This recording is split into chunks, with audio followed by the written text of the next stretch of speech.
You're listening to The Coffee Hour. I'm Andy Bates. I'm Sarah Golseth. It is Tuesday, July 28th, and it's a good day. Two good stories on deck, and I just realized that both of these have like college university connections today. Didn't even plan it that way. Just worked out that way. We're going to head to Concordia University, Chicago in just a moment and connect with the university pastor there. And in the second half, we get to celebrate years and years of campus, 100 years of campus ministry with the chancellor of LCMSU. I'm not even going to try to do my impression of the chancellor. Please don't. Because it's kind of embarrassing. But so he'll be on, though, in the second half. We have a story from him to share with you about 100 years of campus ministry. Thanks to Concordia University, Wisconsin, for your support of the Coffee Hour. Find out more about Concordia University, Wisconsin at cuw.edu. Live uncommon. Joining us this morning, the Reverend Dr. Jeffrey Leininger. He's university pastor at Concordia University, Chicago, and author of Callings for Life, a new book from Concordia Publishing House. Pastor Leininger, thanks for being our guest today. I'm just thrilled to be here and to hear both your voices and to have this conversation with you today. Well, thanks. We're looking forward to our chat. And your experience as a university pastor, a pastor who serves students, faculty, staff, all those who make up the university community there. I'm sure you've gathered lots of stories and experience as a pastor on campus about our callings in life. But as we dig into callings and what this means, let's start with some of the ideas about what callings maybe some misconceptions about what callings are that need to be addressed. What are some different ideas about what callings are that really aren't maybe so accurate? Yeah, there's a lot that floats around out there, especially in the Christian world. And I think many well-meaning people have this idea that there's this one great, important, seismic spiritual thing that you're meant to do. Sort of like God has created you and predestined you to do this one great thing in life.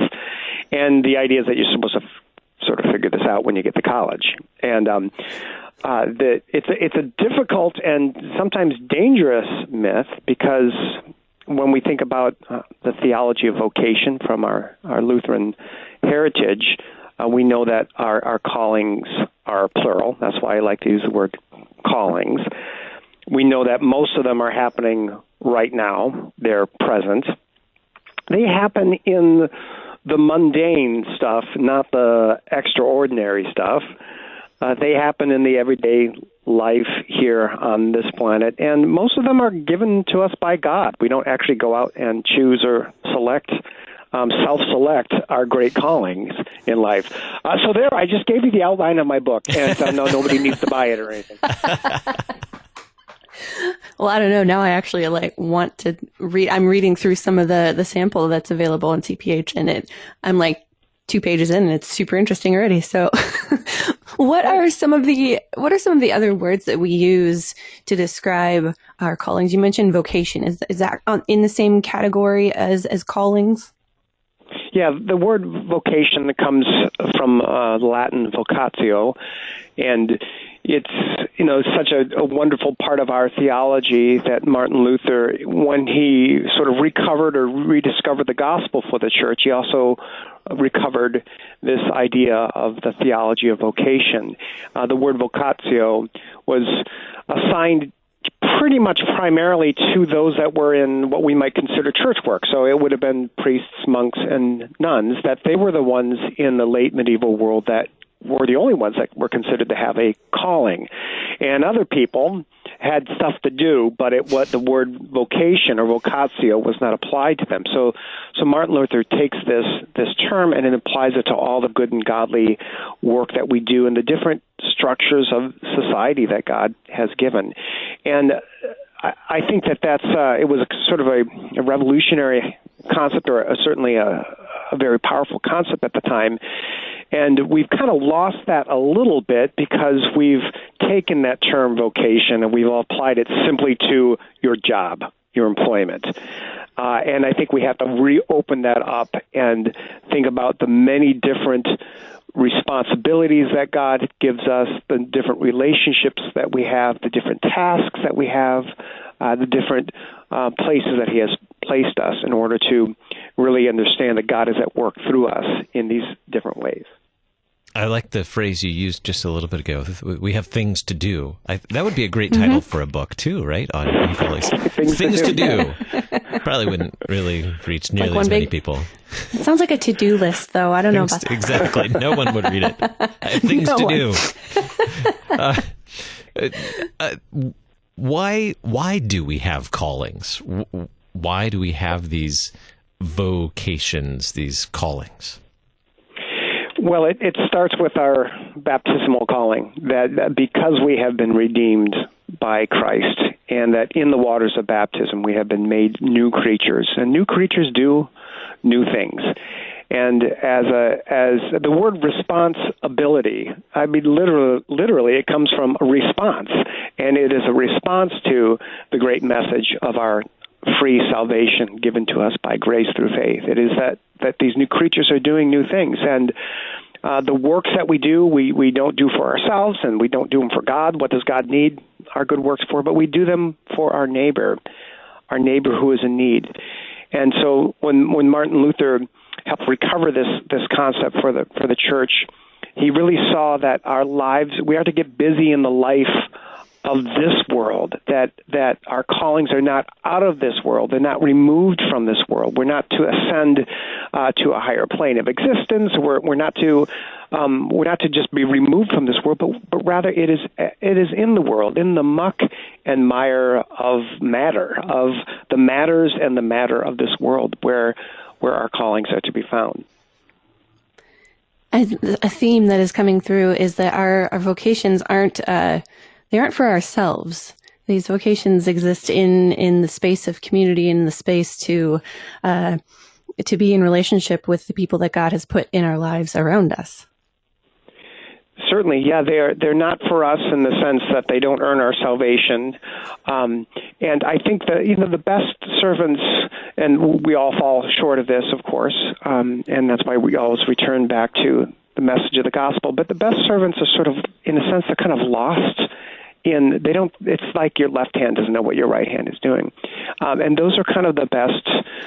When you know you're doing the right thing, like for me being in campus ministry, when I don't stop and think, oh, I'm doing campus ministry, I'm just living the life of Christ in the place that I'm called to be. And I think that's what happens when people are really sort of resonating with what God is asking them to do, is that they're just naturally responding to the gospel with the gifts that they have been given, being little Christs, as Martin Luther put it, in the world around them.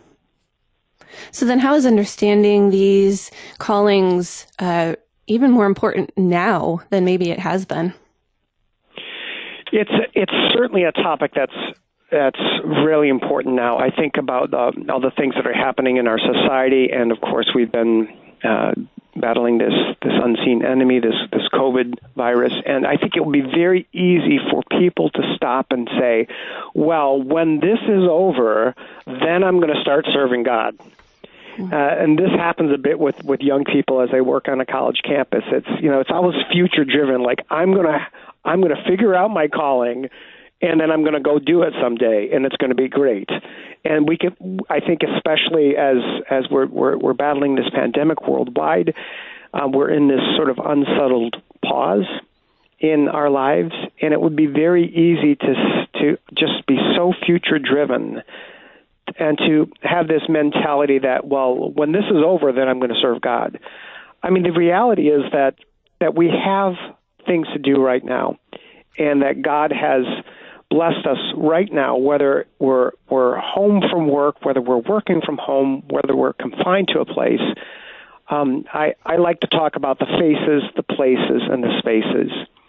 We don't have to go out and find the calling. It's right in front of us in the faces that we see every day, in the places where we work, live, play, study, in the spaces that we occupy in society, the roles that we've been given, the responsibilities entrusted to us. So I think right now it's especially important for people to stop and say, look, there are things right now, my callings are now, and to examine our lives, to reflect on our lives, and to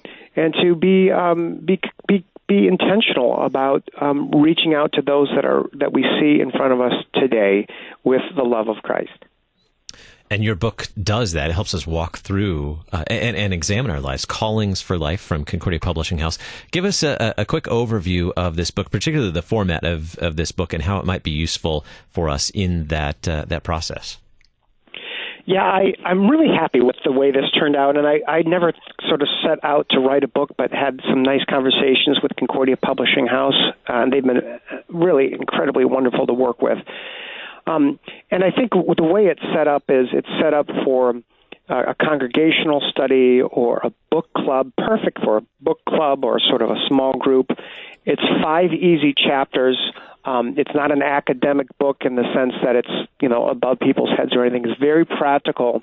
And the way I like to say it is that if people read this book, they will instinctively understand the Lutheran theology of vocation. And it has already made a difference in people's lives. So it's beautifully laid out. There are questions at the end of every chapter.